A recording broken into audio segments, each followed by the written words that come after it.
గ్రామం. దానిలో రామయ్య అనే ఒక రైతు ఉండేవాడు. ప్రతిరోజు తన పొలం పనిలో కష్టపడి పనిచేసేవాడు. ఒకరోజు పొలం దున్నుతూ ఉండగా నాగలికి ఏదో గట్టిగా తగిలింది.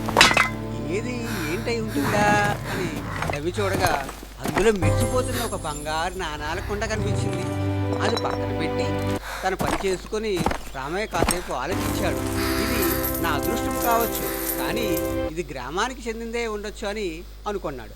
వెంటనే ఆ కుండను తీసుకుని గ్రామ పెద్ద అయిన సుబ్బారావు దగ్గరికి వెళ్ళాడు. అన్నీ నిజాయితీగా చెప్పాడు. ఆ గ్రామ పెద్ద నిజాయితీతో నవ్వి చిరునవ్వుతోటి, రామయ్య, బంగారం కంటే నీ నిజాయితీ చాలా విలువైంది అన్నాడు. గ్రామస్తులంతా కూడా పెద్ద చప్పట్లతో మారుమోగిపోయింది. రామయ్యకి ఇంకా ఆనందానికి హద్దులు లేవు.